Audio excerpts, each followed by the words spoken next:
Hello and welcome. I am Emma, and I need to figure out what my top books of the year are.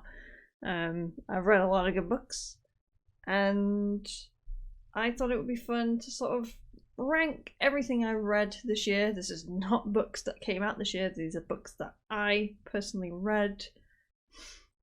I want to rank them and try and figure out what my top ones of the year are.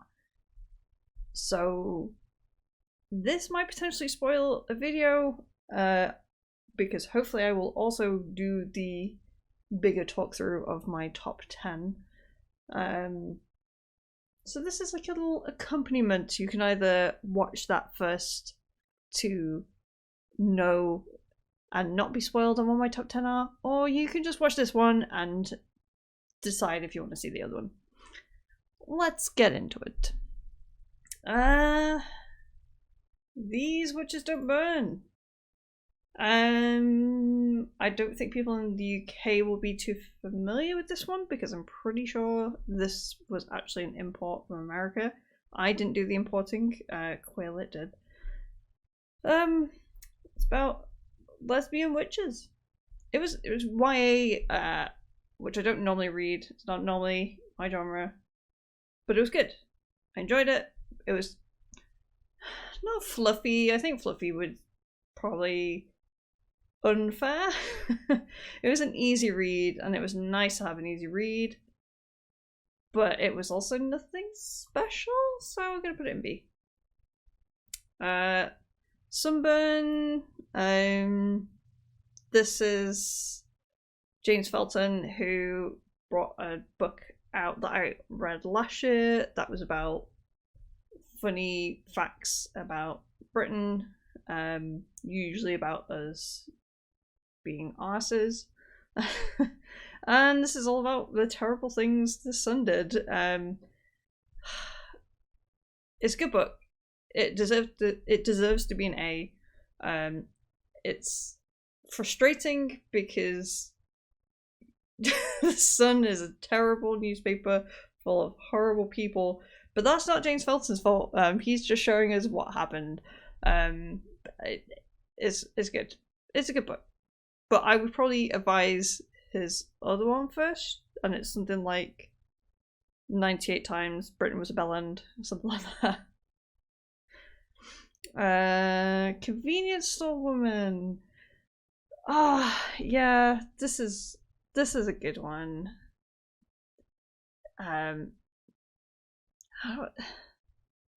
feel like it's sort of infamous at this point. So it's Japanese fiction, about a woman who works in a convenience store, and it's sort of about how she deals with the pressures of like the expectations society puts on her. So really she just wants to work in a conveni. She's happy there, but everyone around her is wondering why she's not married with kids or in a high-powered career. Yeah, cool.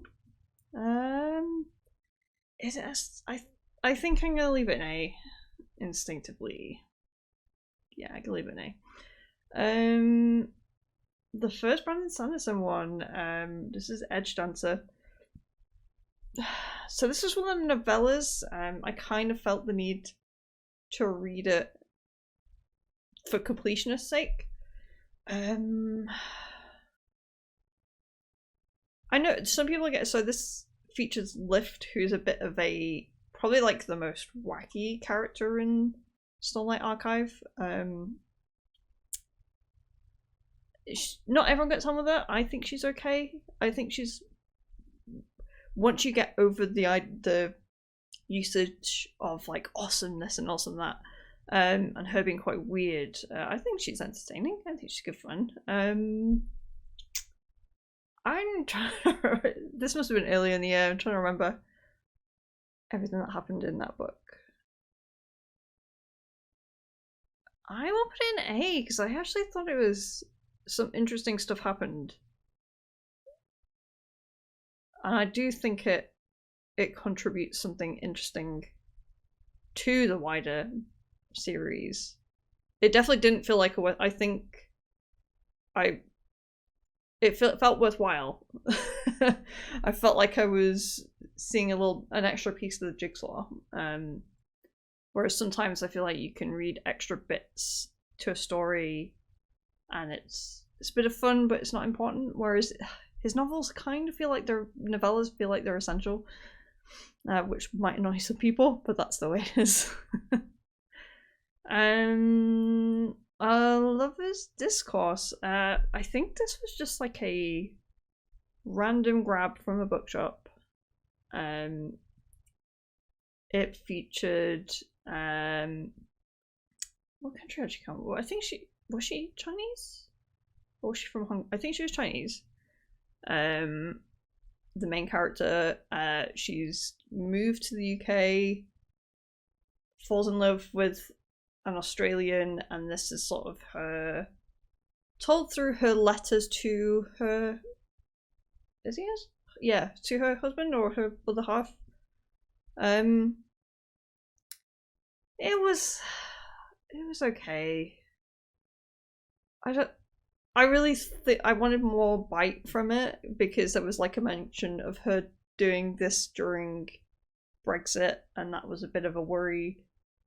And as someone who's worried consistently about Brexit for more than 4 years, I think I might have to go see. It was good. I'd still recommend it, but would I recommend it?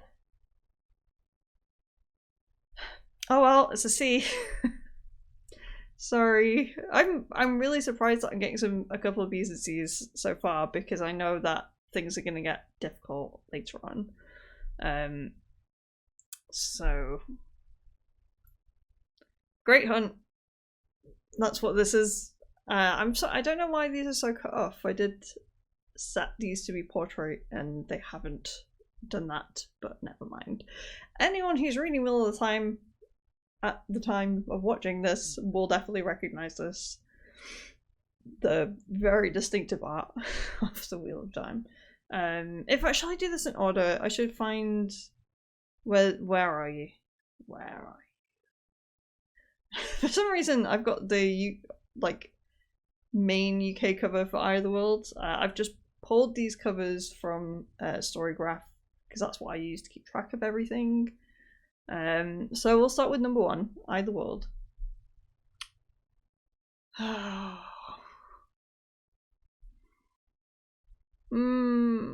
do we do with this one?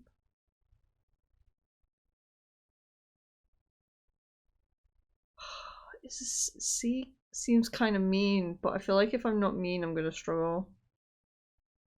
No, I'm gonna put it in B. So, sorry. So,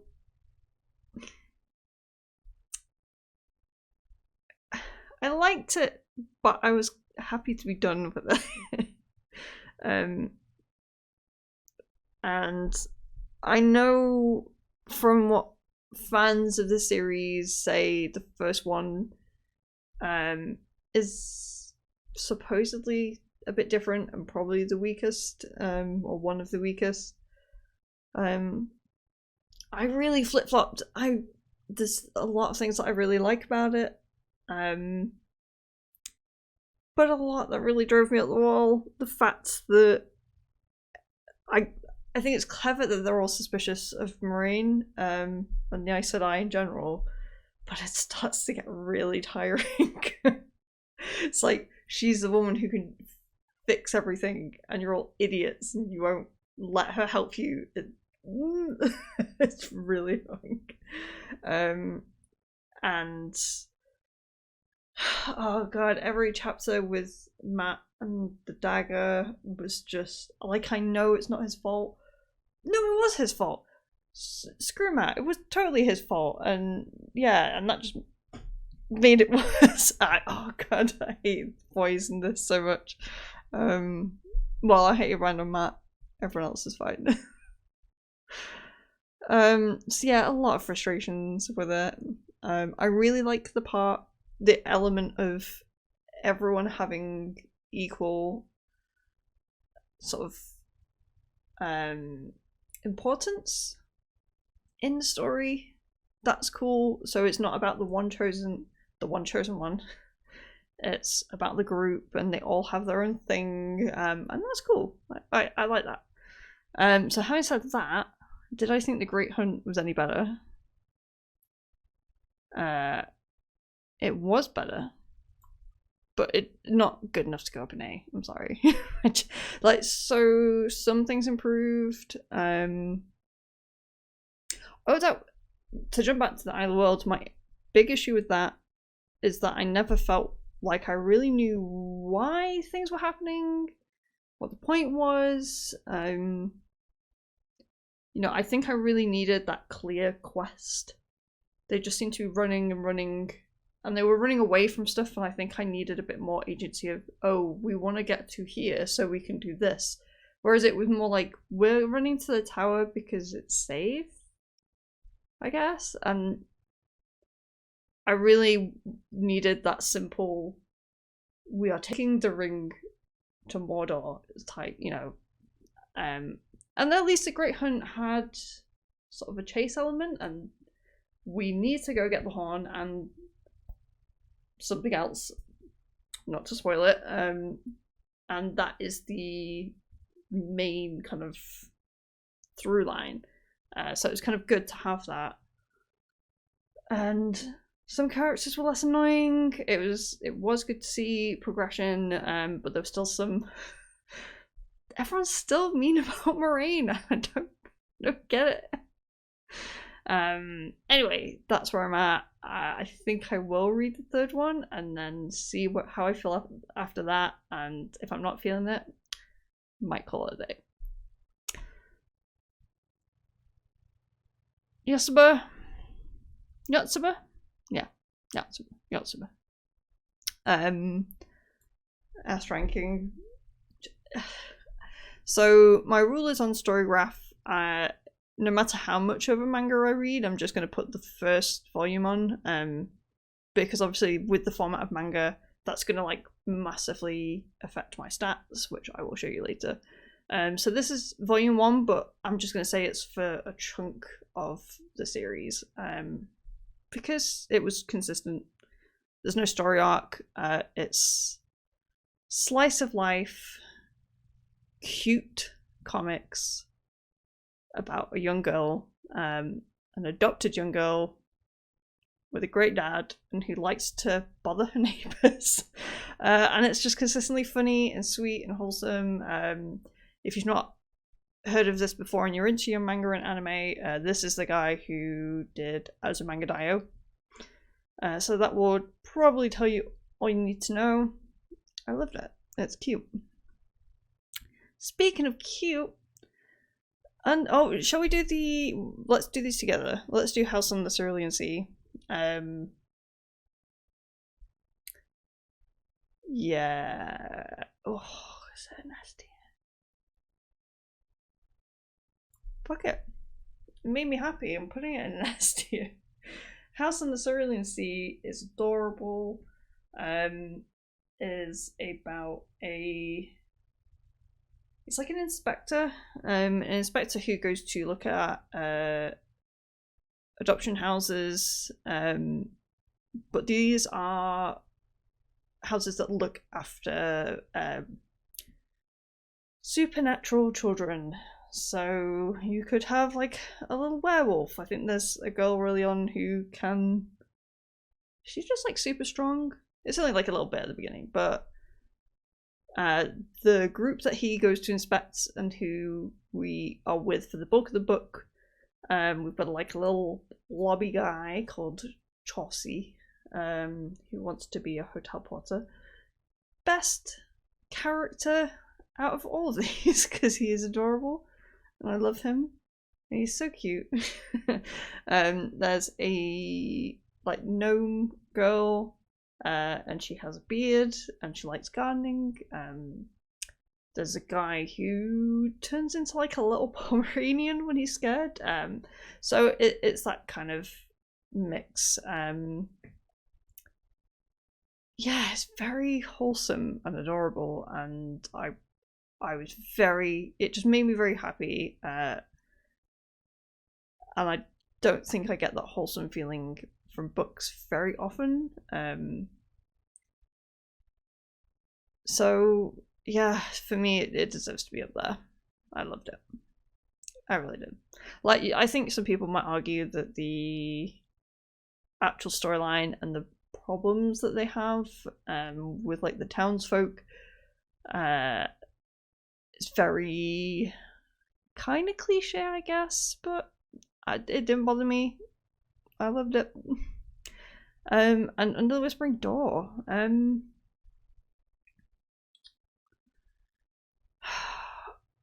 Like, it would make sense to put it in S as well, but I think this one's a bit unbalanced.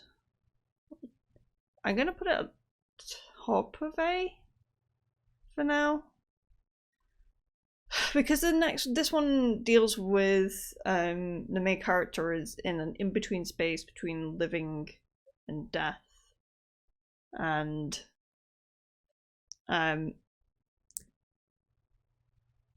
so this book, it wants to do the same wholesome found family thing, but then it's also dealing with these sort of side stories that all come together in the last third, or like they don't really come together, you deal with them one by one,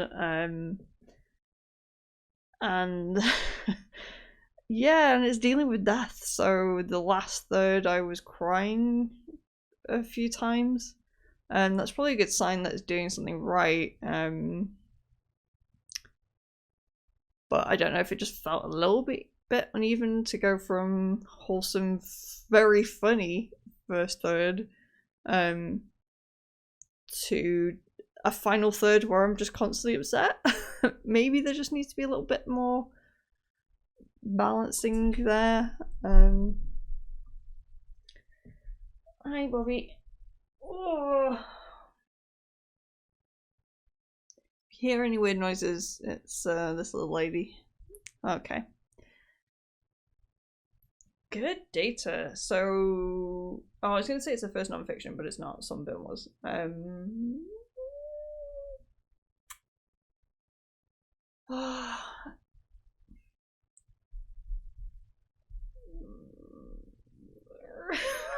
Oh, why do I was so decisive, it killed me. It's landed in B. By pure accident, it's landed in B. I will leave it in B. So good data is about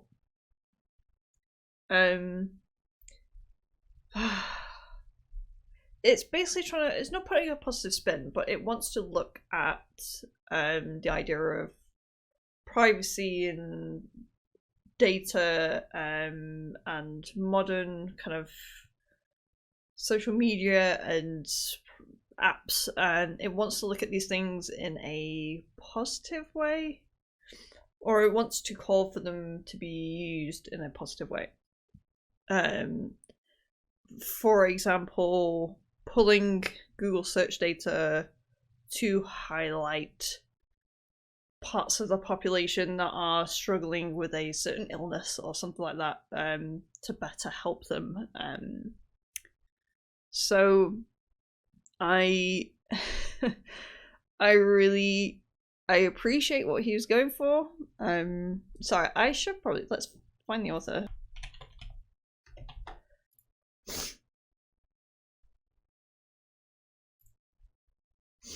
Sam Gilbert. His name is Sam Gilbert. I think for one thing, I think his timing was bad. For anyone who doesn't really follow this kind of stuff, this year, the Wall Street Journal kind of uncovered something called the Facebook Papers. So these are a lot of documents, internal documents from Facebook, that kind of reveals a lot of shitty practices, and things that are quite worrying. And this book came out April of this year, and all of those things happened a few months later. So I feel like there's a bit of bad timing. So I think he's trying to take the fear away from some things, but which I get, but there's still other things to be scared of.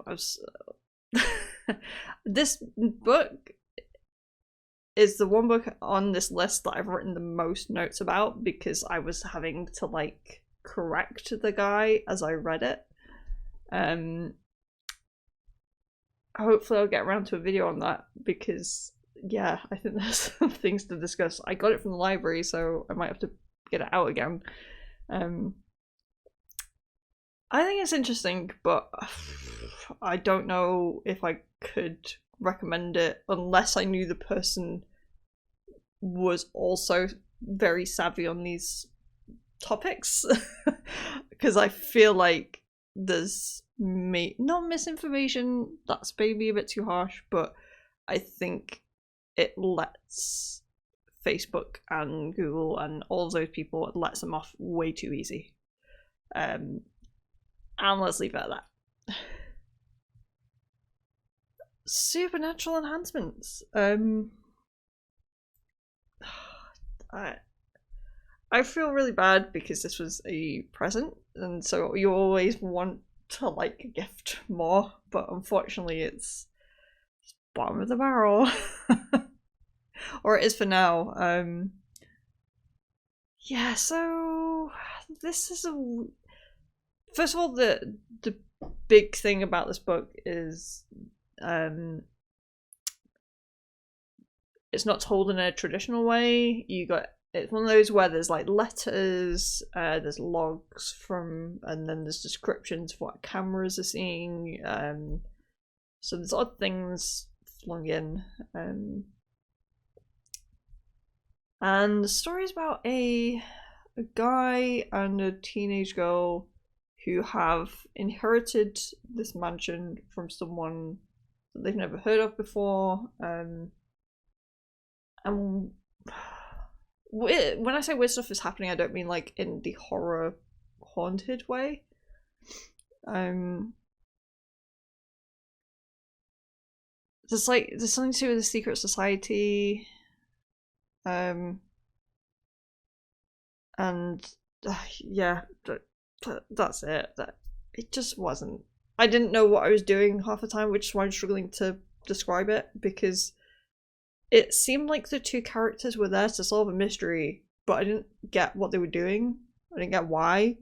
You do sort of get a why right at the end, and I feel like that, like they clearly saved it for the end as a bit of twist, but I feel like maybe it should have happened earlier so I knew why I should care about these people, because I didn't care about what they were doing.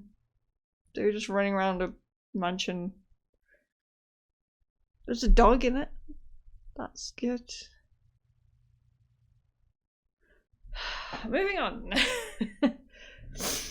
Wintering, The Power of Rest and Retreat, Catherine May. This was not quite what I expected. I think I was more thinking it would be towards the self-help side of things.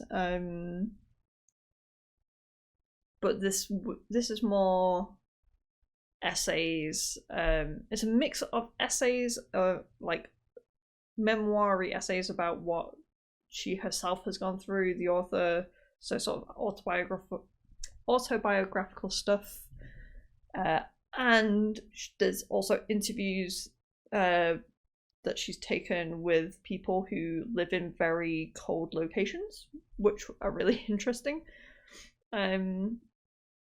So I'm gonna put it in A, I think. I might adjust where later on, maybe.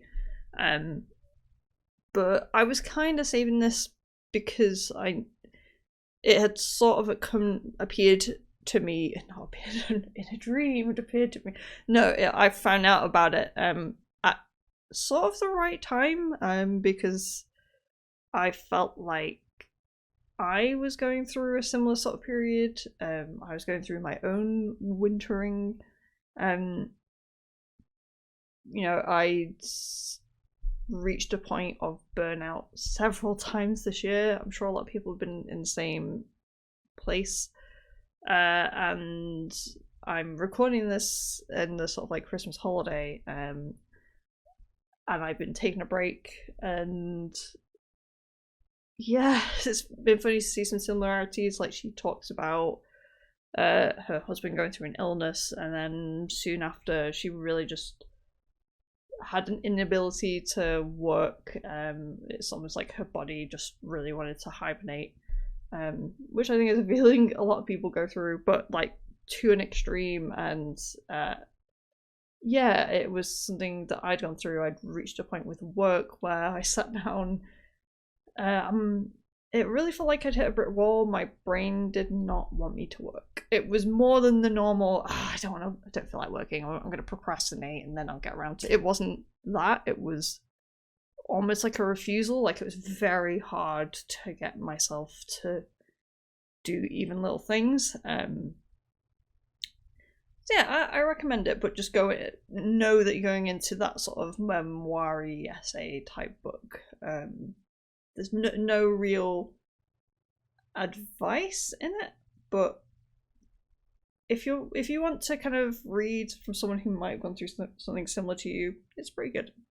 Yeah. People Who Eat Darkness. Okay. So this is another nonfiction. It's true crime. It's about a young woman who moves to Japan to be a hostess, and then she goes missing, and it's about the hunt for her, to find out what happened to her. It's a really good story. Yeah, I'm gonna put it in A. These things are quite hard to rank, I find, because it's how much are you ranking an actual story or the effort that's gone into it. It was good. It's the kind of story where you'll probably find out that someone's got some issue with, I don't know, like, actually this person he interviewed would end up being a complete dick or something like that. But I blasted through it in a few days. I was fascinated. I wanted to know what happened. It's very depressing, but it was very interesting. Moving on. Perceptly, so sort of nonfiction is basically this writer's memoirs, but she's made them into a comic. Perceptly. You've probably heard of it when a film came out of this, probably like 10-15 years ago. That was probably a long time ago. I just haven't got around to reading it or watching the film because of a book deal I did. I mean, like a HMV cheap 2 for £6 deal. I don't mean like, oh, I got a book deal.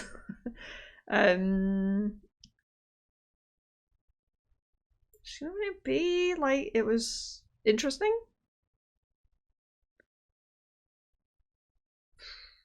I think the reason why this was like maybe a huge deal when the film came out, especially, is that maybe people knew nothing about modern Iran or anything other than war, I guess. So she kind of wants to show more about the people, but then also a lot of the book is about what they do during war. So, I mean, she not her fault, obviously. It's her life. That's what she lived through. It was really interesting. B is still a recommend. Oh, it's definitely better than Good Data, and it's actually definitely better than these two. Yeah, it just didn't blow me away, but I liked it. June. Okay, so I'm going to put you at the top of A for now. What I found with Dune is, so I read it like lots of other people this year. I read it before the film. I wanted to be that person. And I just plodded my way through it. I found it really interesting. Did kind of enjoy my time with it, but I kept going, oh, this, yeah, but it's not my genre. Not my kind of genre. So I just thought I'd read this one and then that would be it. But ever since I finished reading it and then also watched the film, I just kept coming back to it and thinking about it and thinking about the world and having questions. Like it is the only book that I might actually go back and read the appendices at the back because I want answers to some things, and I have already bought the second book. So yeah, this world has pulled me in a little bit. I am, which was really unexpected. It is sci-fi. It's a bit military, which is not to my liking. And it's got this weird visions and space Jesus thing going on, which again normally would not be my thing, but I'm just fascinated by it. So it's out of all of the books, I think it is the one I've thought about the most this year. So for that reason, it might creep up to S before I'm done. But I think I still have quite a few books that I really enjoyed that might be fighting for places. So we'll see. In the Miso Soup is the most B of B books. It's great, but it's not amazing. It's very, very simple. So this is a novella. I believe it's I think it's translated. It's about a guy whose job it is to basically, he's a tour guide, but he sort of knows his audience. He's a tour guide for people who want to see like the seedy side of Tokyo. And his client for the evening is a bit of a psycho. So yeah, there's some kind of grim stuff that happens, very violent. It's basically an evening with a psychopath. that's the only way to describe it. Yeah, interesting.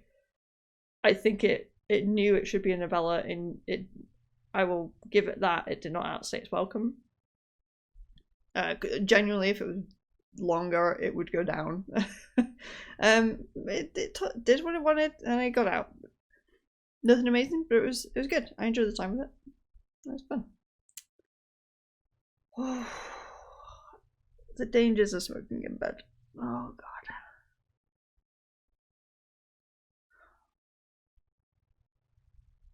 Some people will not like this. I've seen this rated really highly. It's not as bad as that. No, in fact, I'll move up to C. So these are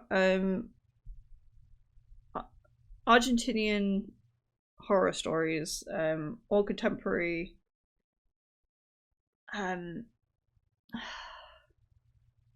They were just a bit too weird for me.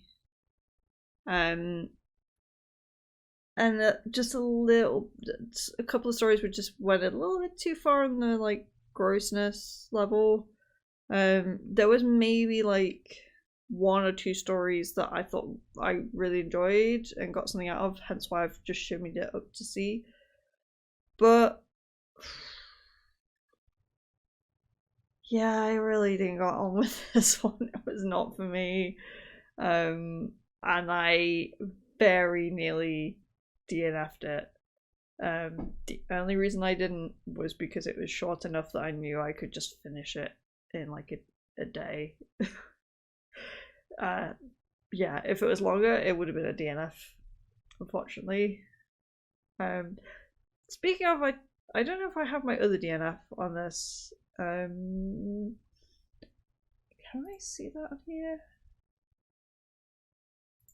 Things I've DNF'd. I will interrupt the tier to show my two. Seeing as this was a nearly DNF, these are my two actual DNFs. Bestiary, Kaming Chang. So I really thought I was onto a winner with this because this was another one I found in Quillette. And when I brought it home, I realized I'd already added it to my to read list. It's tells the story of like an immigrant family in America, and there's a bit of magic in there. There's a gay main character. I DNF'd it for the very similar reasons for the other one. It just kept getting very weird and graphic. You know, a lot of like bodily fluids and like being mentioned a lot. I really thought I was going to go into this and it'd be like whimsical, really magical, beautiful story, and it was just very. Maybe it's magical realism. Maybe that's not my thing. I've not. Yeah, I don't know. It was really weird, and I was kind of sad because it is a gorgeous book. Like the cover of it. That I don't have this one. I've got a different one. I really thought it was going to be. I was really disappointed. I thought I was going to love it, and it was. Yeah, I just gave up. I just had to know out there. And my other one was Ghost Stories. I bought this in Bath. I thought it was a cute little pocket-sized but chunky. I saved it for months to read in October, and they were just not that great. It did have the original monkey paw story, so it was kind of interesting to read the original because we all sort of know the story but don't know the original story. And yeah, they're not really ghost stories. They're just horror adjacent. Yeah, it's a bit disappointed. I might come back to it. Maybe I wasn't in the right mood, but I gave up on it. Yep. Right, back to books that I have read.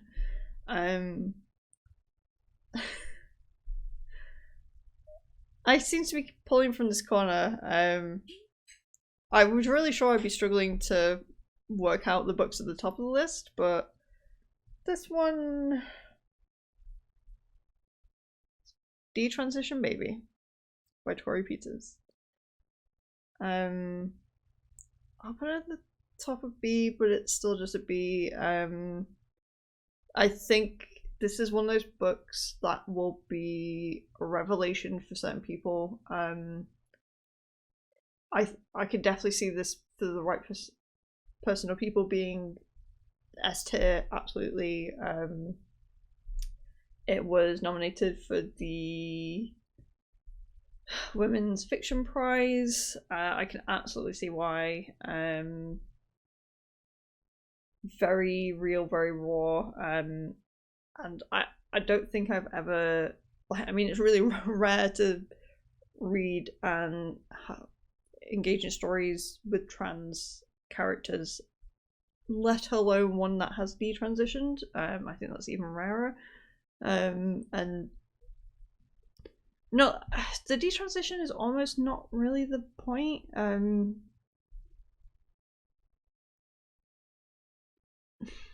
Or is it? It's a good book. It really is. It's only a B for me personally, just because it was maybe a little bit too raw for me. I think it was just like some things were a bit hard to read, or you could just sort of see the sad ending coming, and I'm a sucker for a good ending most of the time, so I think I wanted things to work out for these people, and even though it really wasn't going to necessarily. I think it's a really important book. It really is, but it's not one I'm going to reread. I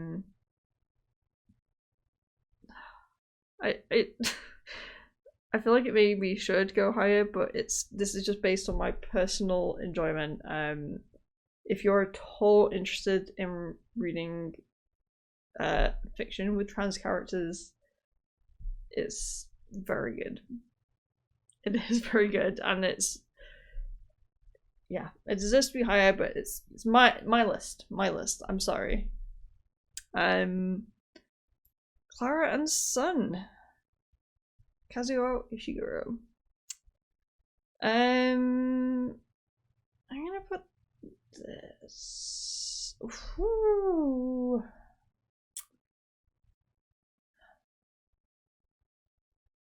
We're getting to the point where I might have to do some rejigging. Definitely, I think.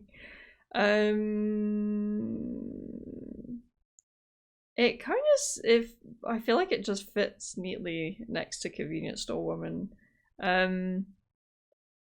Sort of similar main character. So this is about I mean, I kept thinking of that Quantic Dream game. It's a really bad one. I mean, they're all terrible. The one with the robots. But it's about the main character is like a personal friend. It was a few months ago that I read it. She's essentially a robot that is designed to be like either a helper in the house or friend to children or something. And she eventually gets bought by a family where the daughter is very ill. And it's all told from her perspective.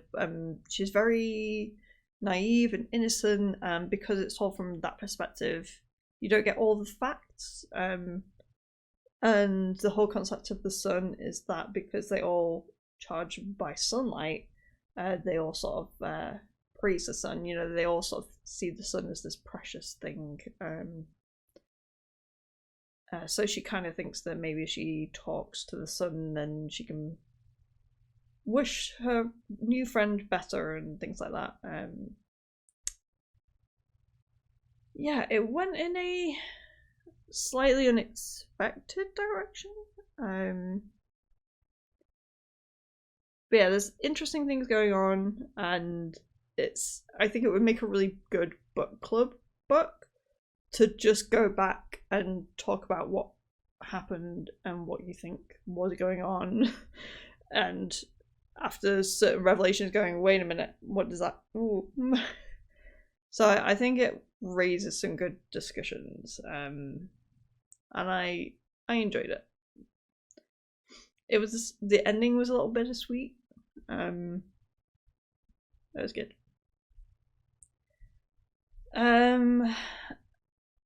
Another finalist, I think this was finalist of the Women's Prize. No one is talking about this. This has been praised as a book about the internet by someone who actually uses the internet, and as someone who uses Twitter a lot. That's rung true so much. It's very told in a very stream of consciousness way. Jumps from thing to thing, but it's very true. I'm gonna stick it in A. That might adjust placement. Very true. You know, there's things like, oh, someone put a picture of a sad cat, and there was several responses of, oh, it me, and it's like, yes, this is an exact thing I've seen happen, and it's how I have learnt to respond. You know, it's one of those that sort of like internet language that you take on. And there's a great thing about like, oh, we discovered an ancient toy and we made fun of it for a day, and then the next day we weren't allowed to make fun of it because someone said it was to do with autism or something. It's very, that bit in particular is spot on, because if you're not absolutely on top of everything that's happening, then you're going to be in the wrong, and no, how you're a terrible human being for saying nice things about this other human being because they're actually terrible, and there's a lot of that. But the second half of the book takes a right turn. It kind of sticks with the same sort of tone and voice, but starts telling this really serious story about something that's happening in the sort of like main character's own life. So it's like a very big heel turn into from the very online to then suddenly she's very offline, and it's really beautiful. It really is. I don't think I quite appreciated that story at the time that I read it, but I think it's very well done, definitely. Yeah, I really, if you're someone who's online a lot and you know, is very, if you're the kind of person who will come across memes regularly, then yeah, read it. Kizumonogatari. Oh god. I mean, I enjoyed it more than Spoke. This feels so wrong. I feel like so many people in this book. I'm gonna just these might as well be flung in together. I'm tempted to put this one even worse though, just because jokes about. Nope, I'll get there because it's gonna. These books are trash. Utter trash. But as evidence, you know, I've read some very chunky fantasies. I love reading chunky fantasies, but you have to take a break, and you also need the satisfaction of a book that you can finish very quickly. Because I like to see my total read number go up. So these are Japanese light novels, and I have to assume the writer wrote them with either anime as an inspiration or the expectation that they would become anime. Like, I know Bakemonogatari is an anime. What's weird is that my husband and I watched the first episode, and I kind of said, this seems like it's going to be really you know, complex and thought-provoking, so I'm not in the mood for that right now. Maybe I'll come back to it. It's quite unusual. I almost thought it was going to be really artsy, and now that I've read them, I can't believe the anime gave it that impression. Maybe the anime brings more to it, but the books are just trash. They're good fun. If you want that, you know, if you're the kind of person who will go to fanfiction for a bit of like easy reading, some like action, some nonsense, you might enjoy them. You have to be someone who is very acquainted with anime and the type of humor that can come with anime. Otherwise, I think you will have no patience for the type of humor. For example, in Kizumonogatari, in this one, early on, the main character is facing a girl outside, someone like the class president of the year, and the wind kicks up her skirt, and then we get a whole like 2-3 paragraphs describing her panties. Really hate that word. And yeah, I think that's going to lose a lot of people very quickly. nearly lost me. I was wondering what the hell I was doing. I'd bought 3 of these books. No, in fact, I now own like 5 because I just picked a couple at random from a shop, not knowing where they were in the series. Yeah, the main character's a bit of a shit. but it's just kind of schlocky, and you get your action supernatural kick. So I'm going to carry on with them, but full well knowing they are trash and probably deserve to be deleted, to be honest. I might be wrong, they might improve. For now, that's where they belong.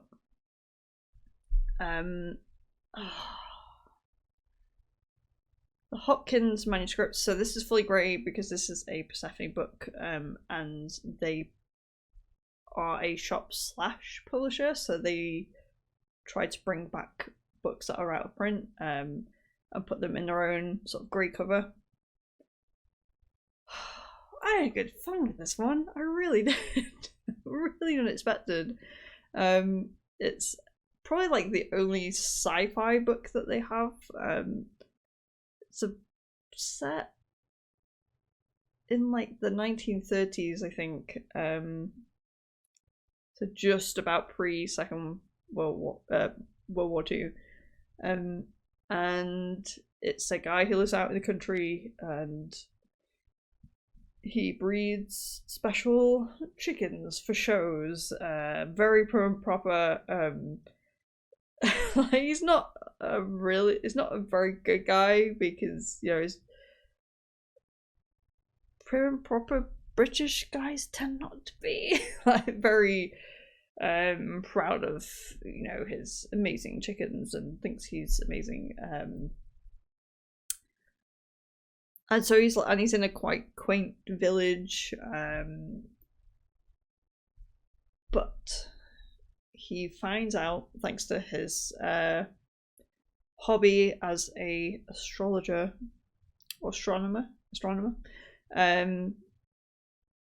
he finds out that the moon is heading towards Earth and is likely to wipe out most, if not all, of the population of the planet. Ignore the science of this book entirely. It makes no sense. But I had a great time with it. I really wasn't expecting it. It was really funny, because this character is so ridiculous. But then it has like little bits of sadness dropped in. The preparations that these people start going through for like the end of the world scenarios, basically. Yes, if quaint British stuff isn't normally like, it would not be what I'd go for a good read, but I really enjoyed it, and so I'm hunting down for my next Persephone book, because this was really good. It's great. Yeah, give me more Hopkins describing his breeding his chickens, because I loved it. So this one is Dawn Shard. So this is the second novella in the Stormlight Archive, and it sits just before Rhythm of War. Again, like the other one, it really does contain important stuff. Yeah, which really surprises me. I'm just gonna place it next to it. Is it better or worse?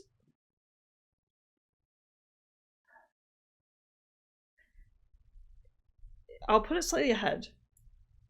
So it does feature a character that we've seen in like small snippets in the previous books, and she was learning to be a merchant, and something happens and she loses the use of her legs, and so when we see her from throughout this book, she is in a wheelchair, and I think it was very cool to have a whole fantasy book, even if it was just a novella, told from that sort of point of view. We also get a bit of like pirate style sea adventure. We get one of the funnier members of the bridge crew coming along, which is always good. And yeah, like I said, with the same as the other one, the ending just feels like it's a very important event in this world, important enough that it's kind of surprising it's in a novella that some people will skip over. Yeah, more Brandon Sanderson. Well, let's do the others, seeing as we've done that. So that one's Oathbringer. Whereas, I don't know why we've got the American and US differently. Oathbringer, I'm loving Stormlight, I really am. Top for me. Come on. I think I like the first two the most. And maybe Oathbringer and Rhythm of War slightly less. I think that's because I really fell in love with the bridge crew and everything that they went through. But I've consistently loved these books. I know some people were starting to fall off them with Rhythm of War a little bit. I've lost it. Here it is. But I love them. I mean, when I read Wave Kings, it was really like I was so excited to keep reading, and I needed to know what was going to happen next. And it's been a long time since I've been that excited reading a book, and so that that deserves to be an S tier. Admittedly, it's not these specific books, but the Stormlight Archive is just an incredible kind of feat in my eyes. The world building that goes on for those books is amazing. Even like, so there are these interludes. I know some people don't get on with them because they feel like it interrupts the story, but especially in the first two, I really liked this jumping to completely different characters and locations, different countries, and getting to see what their customs and people were like. You know, we'd jump and then suddenly people had different skin colours and were behaving totally differently, and it really helps make it feel like a huge world rather than just us being in the one country where people sort of behave the same all the time. And the customs of the people that were with them most are so well put together. Like there's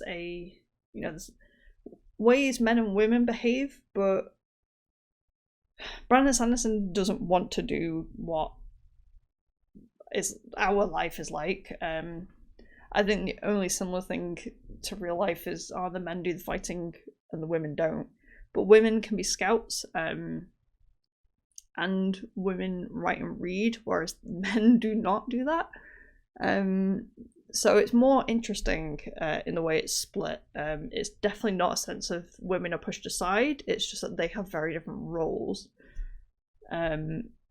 which I absolutely loved. And little things like men and women have a different style of food, which, having read a book that is sat here, was actually a thing for a little bit of history, which is really cool. So I don't know if he's just done his research or and plucked to that little bit of history, or whether he just came up with it. I don't know. Yeah, I love him. I can't wait for the next one. I'm now the person who has to wait for the next book, but it's Brandon Sanderson. When is he not writing? So I don't think I'll have too long to wait. Not as long as some other authors. Priory of the Orange Tree. This was great.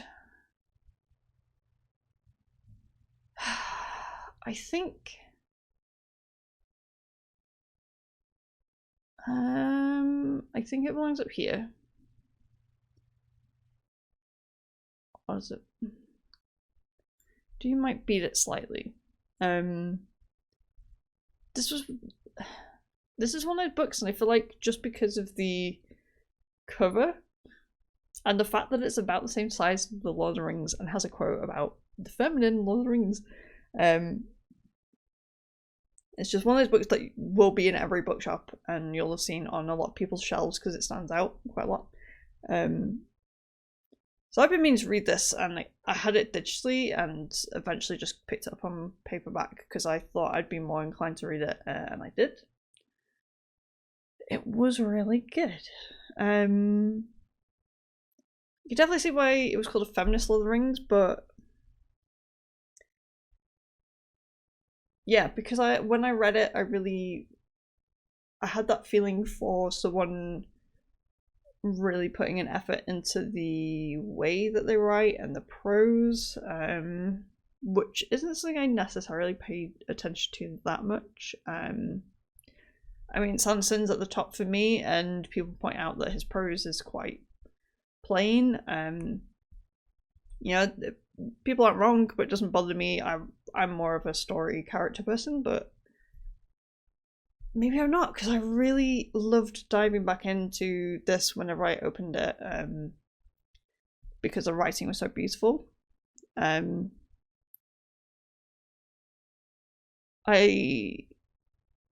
The book did feel a little bit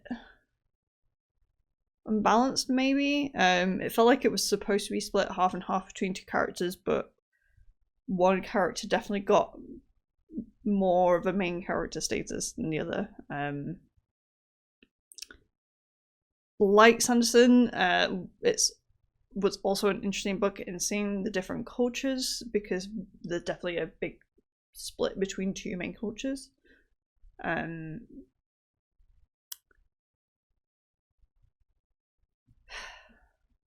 It's a big old book. This is a lot of books. Anything else to say on Priory? One good thing for it is that it is a complete book. It's not one of a series. It tells a story start to finish, which for some fantasy fans will be a huge relief. So yes, it's a chunky book, but it's not 14 chunky books.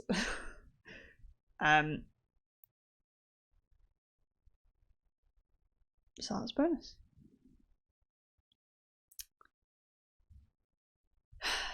The Girl Who Can Move Shit with Her Mind.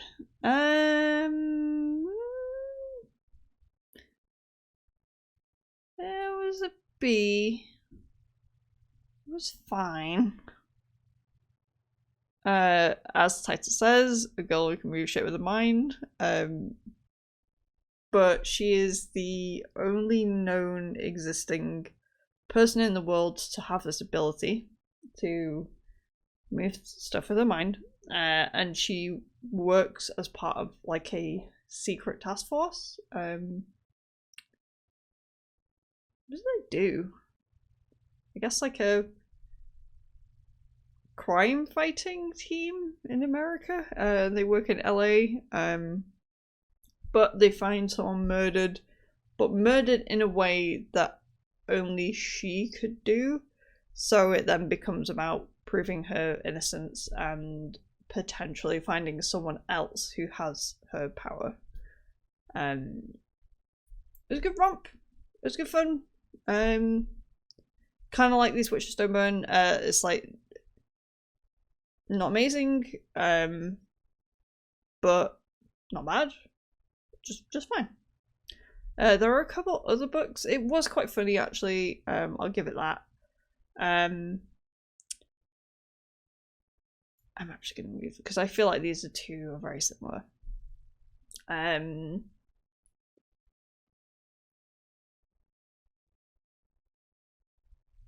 Yeah, not much to say on that one. Stormfront first. What's it called? Why am I forgetting the name of the series? Dresden Files. So I've meant to read Dresden Files for years. I started the audiobook, but then sort of realised audiobooks weren't for me, so I never quite finished it. So finally sat down to read the thing. It's gonna sit in the. It was fine. It's a genre that I was really into a few years back. Sort of like Rivers. It's the urban fantasy. Sort of like Rivers of London. This is like the American Rivers of London. Even though more people know Dresden Files, so I don't need to describe it. I don't think. He's a wizard in modern times, solving crimes, helping people. And this one's also about him trying to prove his own innocence, sort of. It was good fun. I'm looking forward to the rest because I do hear they get better and better and better. So if it's starting off at a decent B, I'm fine with that. And I will read more. I actually thought I would read more this year, but I guess other things just snuck in there. So I will make an effort to read the second one soon, I think. Next we have Sword of Kaigen. This is a really good book. But is it S tier? I mean, is it S tier for me? I think that's the important thing. And I think in my heart I'll probably say it's not. What's great about Sword of Kaigen, so this was originally self-published, I think, and it's sort of gained notoriety online, I think, from reviewers. It has a really interesting structure. Apparently this is a Japanese style of story? Basically, it doesn't do the typical hero's journey or throughout structure. It's a structure where the main action happens halfway or 2/3 in, and then you have a stretch of time with the characters dealing with the repercussions of that, which is really fascinating. I think there are way too many fantasy books, books in general, that want to get to the top of the action, finish the fight, and then you get like a little epilogue at the end, and that's it. Sometimes that works, sometimes it's like, yep, hit that beat and get out. But this kind of proved that sitting with the characters and really inspecting them after a tragedy sometimes, or after something really hard, is a really interesting thing to read. But I was getting really frustrated with it for a while because it's a very misogynist culture that this character is in. And this is a character who has lived outside of this, so they're very well aware that it's not like this everywhere, but they have committed to their family's wishes. So I was getting really kind of angry at this situation, but the way the main character then sort of turns it around for herself later on is really, it just makes it that much more powerful. Yeah, if you want fantasy with really good character studies and things happening in an unexpected way, yeah, this is it. And for a bonus, Avatar style elemental powers, which is always good fun. Next, Columbine. So, like People Eat Darkness, very hard to judge how good it is because you're taking it on the journalists' faith that they've done a good job. At the time of reading this, I gave this 5 stars. I thought it was 10 out of 10. I thought it was fantastic. And I thought it told some really interesting stuff, and I think people would still agree that there's a lot of facts in here that help break down the events of the day. However, since then, listen to the podcast You're Wrong About. They kind of pointed out some things, things like so this journalist, he points out the fact that the two kids involved, they were part of this sort of they were sent to this, like, what's it called, like a behavioral officer thing, because they misbehaved, and they were like, oh, he's a psychopath because he just flat out lied and told what he had to, and the co-host on the podcast pointed out that they had to deal with this and they lied exactly the same because it's the quickest way to just get it over with, and it's actually not a big deal if you lie. It's not, or at least it's not a sign that you're, a sociopath. So there's definitely some faults to it. But it's really fascinating. Because I know that it has that element of, has a couple of issues, I'll move it down to B, but it's a really good read. It really is.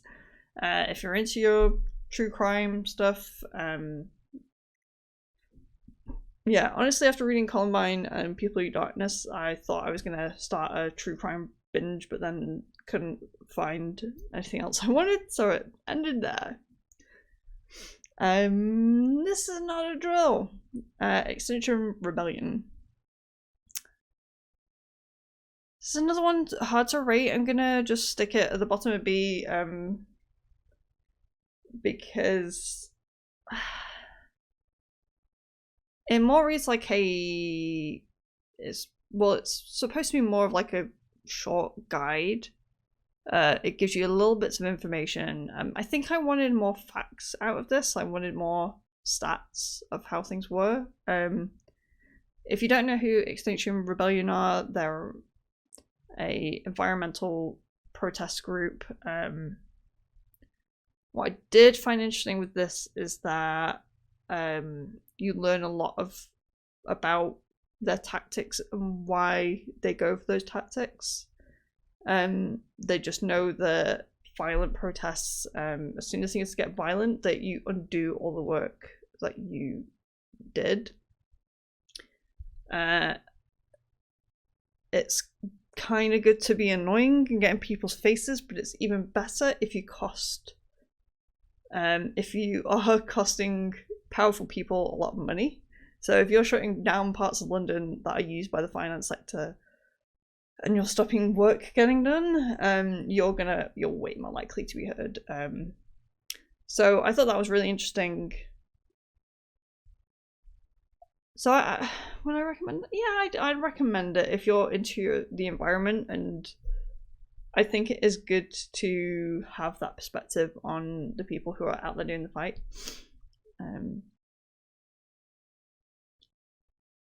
Yeah, it's pretty good. Okay, back to it. Took a break because I got a random nosebleed. So if you see blood, I do apologize. Sorry. We were done talking about the Snodrill. I think I said all that needed to be said. Down to 2 lines now. The corner shop. It's another B. It was fine. This is. I kind of picked this up for personal reasons. My dad ran a supermarket, and this is someone telling stories about her own life. Because her parents own a supermarket or a corner shop, and it's about her childhood and growing up in that environment. So yeah, it was kind of interesting to see the similarities or differences. There's also like a little bit of history of like laws that came in that affected various things. It was pretty good. I I don't know if I could recommend it to anyone because I don't know if anyone else would find it that interesting. And I only thought it was okay. It was fine. It was, yeah, nothing special. So yeah, completely B tier. Invisible Women, non-fiction. Oh, this is really good. Okay, I'm gonna adjust some things. I'm gonna bring this down.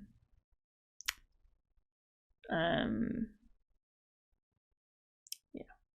Invisible Women is basically, it's a non-fiction book, and it is just like stat after piece of information. It is rammed with information and data, in a completely told in an interesting way. It's, you know, you're not going to be bogged down in it, but it might depress you a little bit because you just realize how biased the whole world is. And yeah, it's a very important book. I was taking photos, screenshotting, sharing pages on my Instagram, making notes, highlighting things that I want to come back to, because there is so much information, you kind of really wish you could just instantly regurgitate these facts at the right time, but obviously that's just impossible unless you're really intelligent.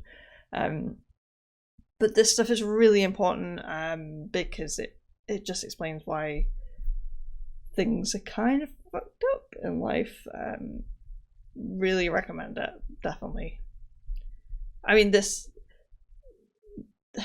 book should just be given out in schools or just given out to politicians because it brings to light so many important things. Yeah, a bit serious, but that's life sometimes. But this one's a bit more fun. My Broken Vagina. Oh, this is a good book. This is really, really great. This is good fun.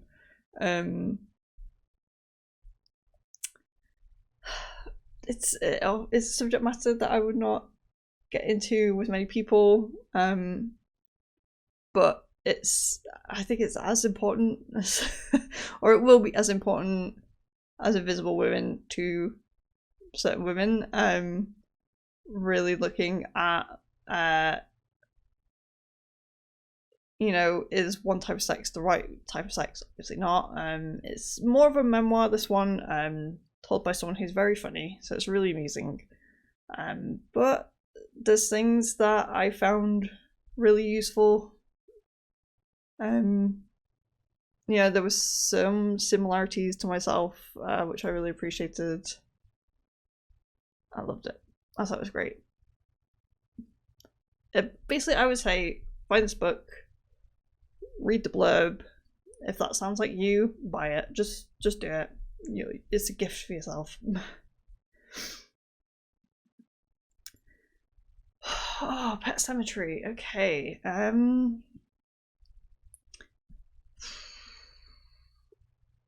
People will be mad. I'm gonna put it at the top of B.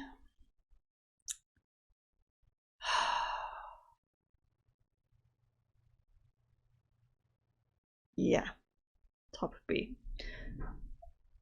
This is the one that this is my first Stephen King, which may or may not have been a mistake, because this is apparently the one where he thought he'd gone too far. It's about grief and loss. Very, very dark and upsetting. I think I'm maybe putting it in B, maybe because it might be a bit harsh, because I think I wanted something out of it that it wasn't trying to give me. As someone who's lost someone, I thought I might get some insight into something, but really it was just kind of miserable towards the end. Very effective. For the effectiveness, I probably should put it A, but it's sitting at B for the same reasons as Detransition Baby, in that it just kind of bummed me out, rather than horrified me.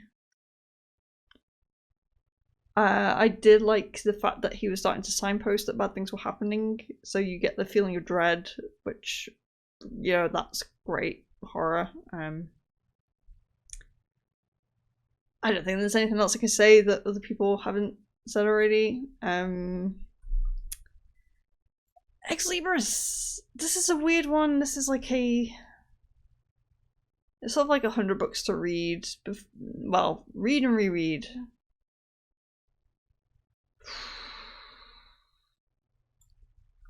Fuck it, I'm putting it in D. I was really not impressed with this. It's a really pretty book. If you want a book to stick on your shelf to look nice, this is the book. And there's also gorgeous. No, I will move it up for the illustrations. For the artistic value, I'm moving it up. But I was really disappointed in this. I mean, it's got some like some classics in it, which you would expect. But I really wanted to be exposed to new books, various books, and considering this was a year where I read quite a few translated books, I wanted to be introduced to books from around the world, but this is heavily swayed towards American writers and American focused books, which was like hugely disappointing. I mean, how can you? I'm a girl from the north of England. There's only so much I can care about America. You know, it's kind of frustrating to see so many American books in this, when I know that there are so many good books in the UK. But also, I want to discover books from around the world. So yeah, it was a disappointment. I kind of forced myself through it because it's, you know, it's just 100 brief snippets about each book. Yeah, disappointed. Also disappointed. No, that's a bit mean actually. That's not fully disappointed, but this one maybe wasn't as great as I was hoping it to be. Exciting times. It's about a Irish woman living in Hong Kong in a sort of weird relationship with a guy. One of those where they don't formally say they're boyfriend girlfriend, but they're sleeping together, living together. I wasn't. In fact, I'm moving it down to C because it's sort of similar to like. But I really did not like the main character. I really have an issue with characters that are not emotionally mature. Like, she was just making choices and I just did not get why she would make these choices. And I found it really frustrating. It does some interesting things, but yeah, just a woman faffing around in Hong Kong with people that are making her miserable, clearly, and it gets some points for a lesbian relationship, but that's, yeah, pretty naff. Yep, not what I was hoping for. I was hoping for a Hong Kong set romance, but that's not what I got at all. Very disappointed. Which star? So, start of the year, I snuck in the end of a reread of the Witch books. These are like favourites from when I was a teenager. And I don't think, like, did they hold up? I think it's a decent B. I loved these books when I was older, but with everything that I've been reading lately, I think I'd struggle to put it higher than this. It was good for its time, but it has definitely been beaten out now by a lot of things. And there's big issues with these books. Like, not once but twice do we get a relationship with a much older man and a very young girl. Once was bad enough, but he had to do it twice, and I don't really understand why. If you can ignore that, it's a good fantasy romp, and I really like the fact that you get a lot of different races that you weirdly don't get very often in fantasy books. You'd think it was would be a staple, but it's really not. And it's the last in the series, so I can't really talk about it without going into details. Maybe I'll write an article or do a video on it at some point, I don't know. Call of Cthulhu and Other Stories. I'm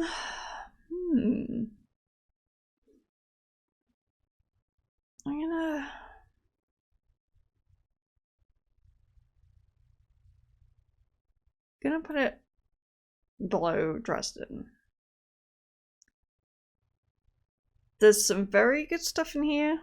There's some really interesting stuff. And actually, I would say this edition of the book, so this was like a deluxe edition, and it has a lot of information about the stories in the back end of the book that add some interesting context that I really liked.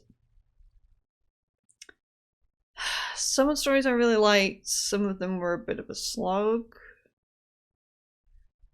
But it's Lovecraft. I think it's worth giving a go. And you know, this is the internet and it's Lovecraft, so I have to mention the fact that he was a massive racist. It's just the law of the internet, and that's very evident in his work, I have to say.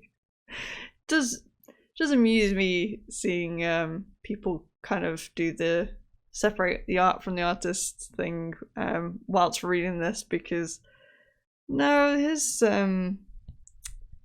yeah, some of his feelings and thoughts were definitely put into his work. Like, he is very scared of, you know, the other, anything that is not like himself, and there's other things as well. But as long as, you know, he's not getting any money from it, he's dead, so it's fine. The Cthulhu stuff, the ancients, whatever, I think it is a really fascinating world that he's kind of created. But I think for me, I am now more interested in seeing what modern writers and creators can create from that and take from that. I did used to own a book that was Lovecraft inspired stories, and I think I probably enjoyed that more. Some of that will be to do with the language. I think sometimes it's a bit too obtuse and you have to struggle through it. And that's where I'm at. This one I haven't actually finished reading. I put it on because I thought I might be finished, but I haven't. So I'll put these two at the bottom. Last Night at the Telegraph Club. This is, when was this set? Like the 20s? So 20s San Francisco. And a girl sort of like realizes that she might like the ladies, and she starts visiting something called the Telegraph Club with a friend, and this club features a woman dressed as a man, which is very scandalous. And yeah, it's a kind of sweet coming of age, coming out story, but very honest, because it's not a fully sugar sweet happy ending, but it's also not completely miserable. You know, it doesn't fully take a happy ending away from you, so it tries to give you a happy ending whilst being realistic for the time. I definitely think it was a B. I'm gonna put it here, I think. Republic of Thieves. So I finally finished off the most recent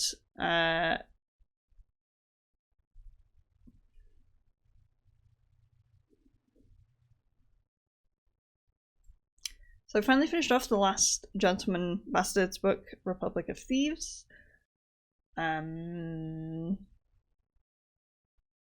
Probably least favorite of the three. Does it slip into a B? Why? I feel like I'm being harsh, but no, it's still an A book. Definitely still an A book. What am I saying? It's definitely still an A book. And definitely wants to, I think, sit up here next to the Sandersons. It has a lot less of the heisty, clever antics, and sort of like big finale that the other two had. It definitely wants to put more focus on relationships, which is absolutely fine with me. You know, we've been told about this woman. She's been hinted at for 2 books, and this was, you know, we're not just going to meet her, we're going to know all about her, which was great. You know, I think she was a character deserving of that attention. And there was still like shenanigans and cleverness. It just didn't feel like we were seeing the characters be as clever as they have been. Still loved it. Still great. Bit of a cliffhangery ending. So I hope he hurries up with the next one. We were a bit disappointed that it didn't come out this year.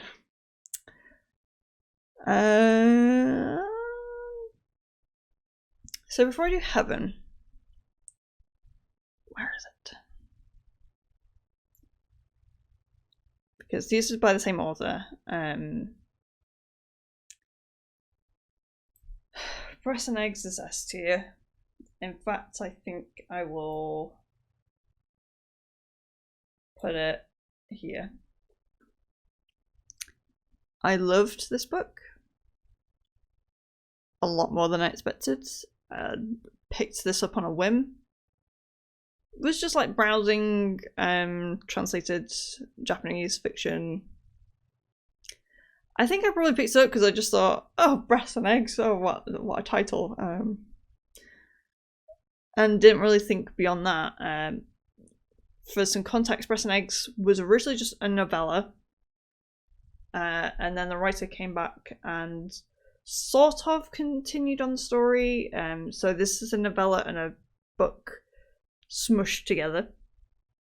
And the book takes place like 10 years after the novella.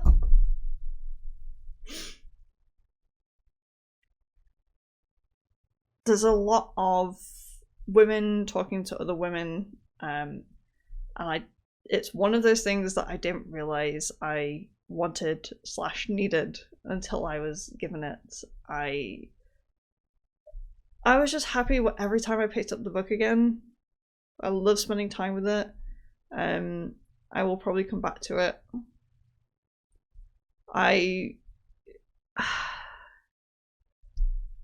The novella is really unusual. It's about a woman whose older sister comes to visit and brings her daughter in tow, so the main character's niece.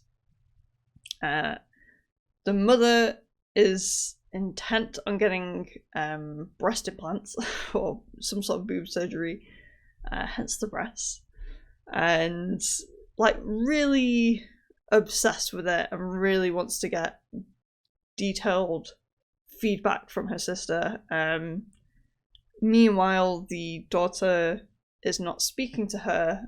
She will speak to other people at school, but she is not speaking to the mother, and it seems like her aunt is an extension of this because she just does not actually speak for 99% of the novella.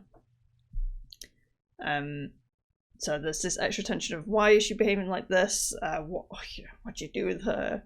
But there's little inserts from her and her own sort of like letters, which is really cool. And then for the novel, those two characters are sort of like done with. Their story's been told, but they're in the background. We hear from them.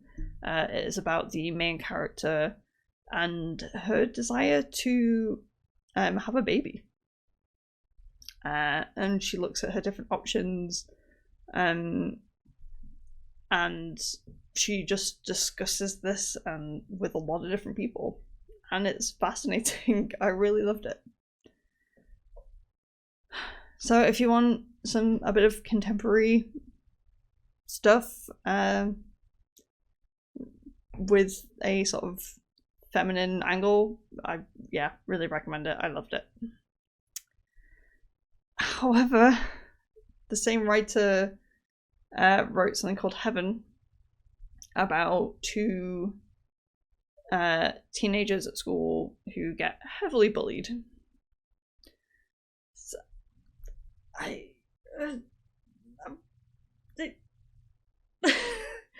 it's really well written. Oh, but man, it's a difficult read. It's a rough one. This one is also a novella, I believe. So it's less meaty, it's very quick. Oh yeah. I don't know how you get from one to the other, but it was just a bit much for me, sadly. Which is a bit of a shame. I was really excited to read more from her, and I will look out for more from her in the future, but oh, that was a tough one. Aristotle and Dante discover the secrets of the universe. This is where we struggle. This is... I'm gonna put it near the top of A. This was a lovely book. Really, really well written. Two teenagers, told from the point of view of just one of them, in the 80s. Both are either, from Mexican heritage, in America. And one of them, the non-main character, is out and gay. We sort of learn this through the course of the book. I mean, going in, we've read the blurb, we know that that's the case.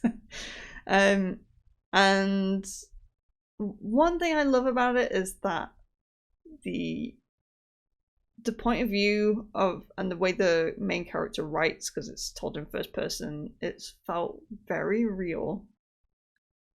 Not that I know what a teenage boy, how they speak. But I liked it in the sense that there's a bit of a unreliable narrator aspect, because he's clearly in love and he's just not admitting it to himself, and it gets to a point where the characters around him know. And I love that. I thought that was great. He acts out. He goes through phases where he sort of gets frustrated with the other guy and he hates him, but he doesn't hate him. That feels very real. It's really good. If you want good relationship and good character writing, it's this one. I mean, it's won a lot of awards, and very well deserved, definitely. Yeah. And oh god, the Traveling Cat Chronicles. Oh no. Okay. The ending of this book killed me, so many tears.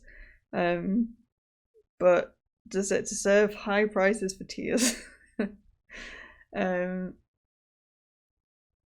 It's a very sweet book. It's if you get down to it, it's essentially 3 or 4 stories about people's youths. as this guy takes his cat, visits his friends and family, and then they go back. Like, they tells a story of them in the past. Very enjoyable. I actually don't remember much of the stories themselves, which maybe says something.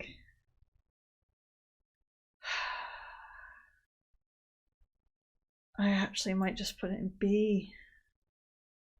It's a lovely book. But does it stand out as much as everything else that's in A? But am I being harsh on it? Because I think I did read this early in the year. No, I'm putting it up to A. I'm putting it up to A.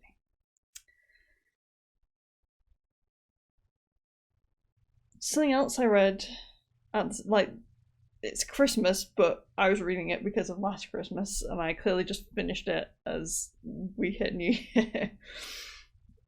This was my first Agatha Christie. It's a Priory book. It was fine. Maybe it's not my usual genre. It was enjoyable.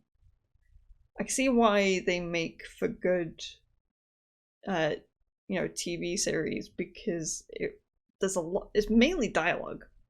I don't know if this is her style or if it's just this one, if it's just Poirot, but at times it sort of reads like a script. Like, if it was a fanfiction, people would be commenting and criticizing them, but it's Agatha Christie. Can't criticize. Yeah, it was fine. It was a murder mystery at Christmas. Not a lot else to say on that one. Murderbot, to the first Murderbot. I was so sure I was going to read more of this year, like Stormfront. Other things have just moved it out of the way. But ooh, A. So funny. I loved it. There. Or higher. No, that's fine. A robot, a murder bot specifically, like it can kill people, does kill people, but it has anxiety and just wants to sit and watch TV. So, very relatable. And probably why a lot of people love it. And I loved it too. And I will definitely be reading more. I will also say the other characters in it there were some really good characters as well as Murderbot. But Murderbot's the star. And it's funny. It's good. I'll be reading more. American Gods.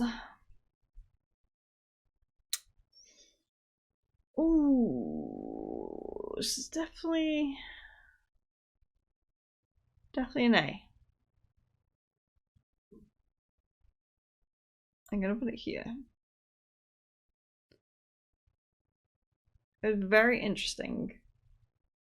Neil Gaiman's quite good at giving you books that kind of feel familiar, but when you think about it, there's not anything else quite like them. I really liked the sort of journey you go on. I really liked that there was this extra sort of mystery towards the end that we come back to. And now that I think about it, it does sort of do a similar-ish thing to Kaigen, where you have the big action bit, but then there's like actually no, scrap that. It's not like Kaigen. But there's an ending because you have the big final battle, and then you realize that there's still something else that needs solving, and I quite liked that. I liked slowly being introduced to this bizarre world of gods. Yeah, very good. I really enjoyed it. Lord of the Rings. I mean, it's a reread. If I do a top 10 video, it's not going to be on there, because I've read it before. And also, it's Lord of the Rings. Of course, it's going to be the top. The Girl on the Other Side. I really need to read more of this because I don't think I read enough to get a good grasp for the story. So I really liked what I read, so it will probably be at top of B, and it would potentially move up depending on how the rest of the story progressed. Yeah, thanks to that.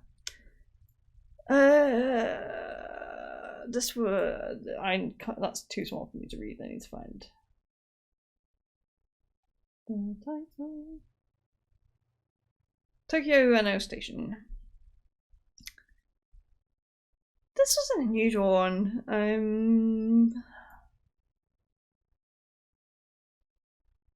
See, so there's a bit of a pattern. All the ones that are a little bit more slightly sad or bittersweet end up coming down here.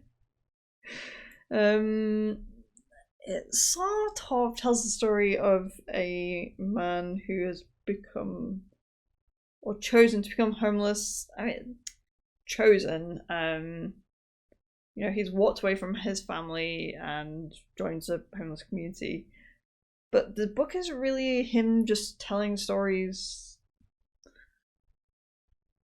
It sort of talks about his past, if I remember right.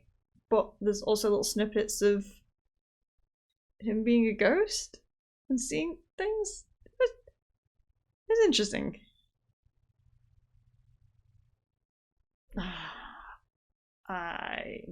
I might move him back down here. Yeah, I'm gonna move him down here. Yeah. Oh my dark Vanessa. Oh my god. I think this is going to be the exception to the, things that bum me out go down low. It's going to be the exception to the rule because it bummed me out so much. But it is fantastically written. It is the story of, I think she's 15, a 15-year-old girl. Well, the story's told in two parts. So it's her as a 15-year-old girl, and her, I want to say she's like early 30s, mid-20s, maybe. So it goes from like current day to her past. And it's the story of how she is essentially seduced by a teacher and starts a disturbingly long-term sexual relationship with her teacher, who is in his 40s, if I remember right. Oh my god, it's disturbing. It's horrifying, it's terrible, and it probably depressed me while I read it, but like, that's what the subject matter is going to do to you, and it was incredibly well done.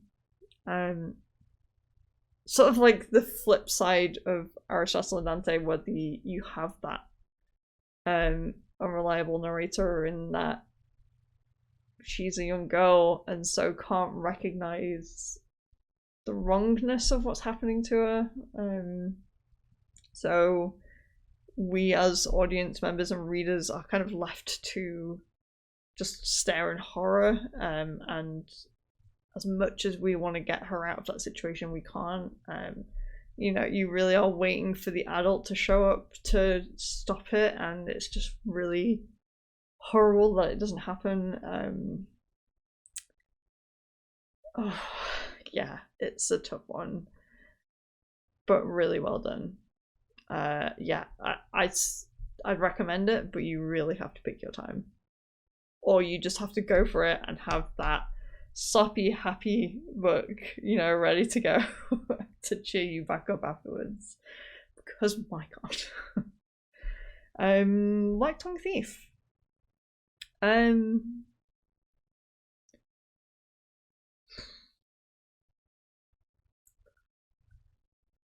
sorry. I know there's a lot of people I've seen, especially on Reddit, who fucking love this book, who've like praised it, called it the next, Lies of Lamora. I can see why they say that. It was enjoyable, it was funny, it does, it features a thief, so there's that in common. It was just pretty good. It was pretty good, but it was not enough to pull it up to an A tier for me.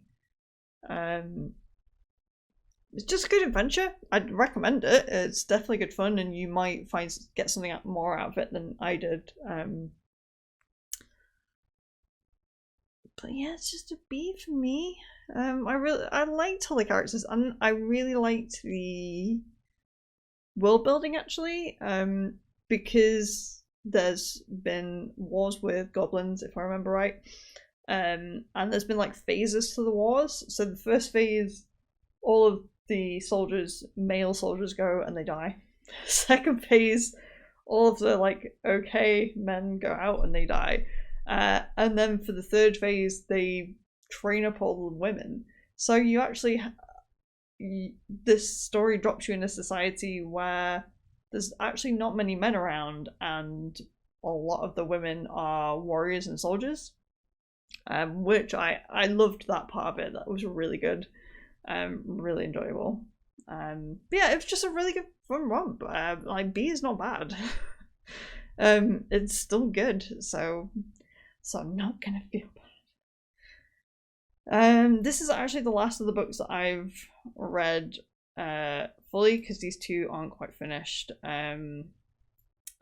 So this is my first Murakami book, but I don't think it counts because it's non-fiction and it's more him interviewing people.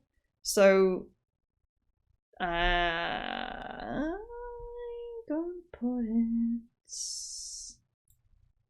it here. So this was Murakami. He wanted to interview people who had been involved in the sarin gas attacks in the Tokyo Underground.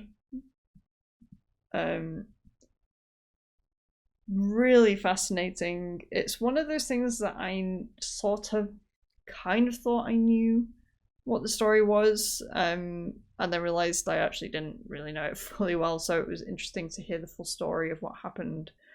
This is basically the reason why there's no bins anywhere in Tokyo. It's because they're worried that this will happen again, but with bins. What Murakami wanted to do with this book was he really wanted to focus on the victims and the everyday people who were around, whether they were just sort of passing by, whether they were really badly affected by it. He wanted to see their story. He really didn't want to focus on the cult that did it, which is really cool of him. I think he either was, I don't know if he was pressured by his publisher or if he changed his mind a bit, because towards the end there are some interviews from people who were in I can't remember what the cult's called, Sharon or something like that. So there is that perspective, but this is very much going through a lot of steps of what happened to every people. Really interesting to hear, the similarities of how it hit people. I didn't realize that your vision going dark was a huge part of it. So if that ever happens to you, get to a doctor's. Really interesting, and really good to just let people speak for themselves. Yeah, really fantastic work. Yeah, really good. I'm only about a third of the way through Life Isn't Binary, so I'm not gonna score it yet. I'm gonna put Scoff up here though. I am loving Scoff.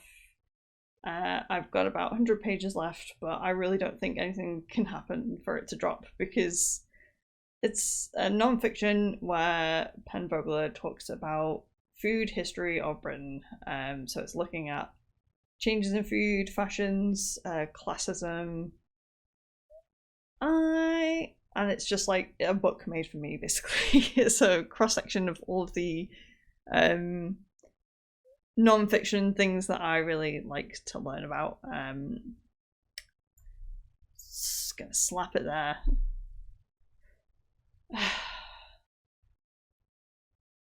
I will probably do a video on Scoff because I've really loved it.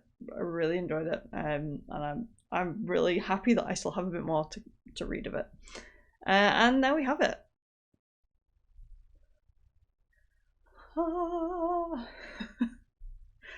I am worn out. That took way longer than expected. That took like 2 hours. I'm really glad I didn't do this as a live stream because this was. So I might rejig these a little bit to get find what I actually want to put in my top 10. And seeing as I've got 2 Stormlight Archive books, I might just smush them together. It seems silly for them to take 2 spots. So yeah, there we have it. I am worn out, and I'm very happy that I've got a beer. So thank you for watching, and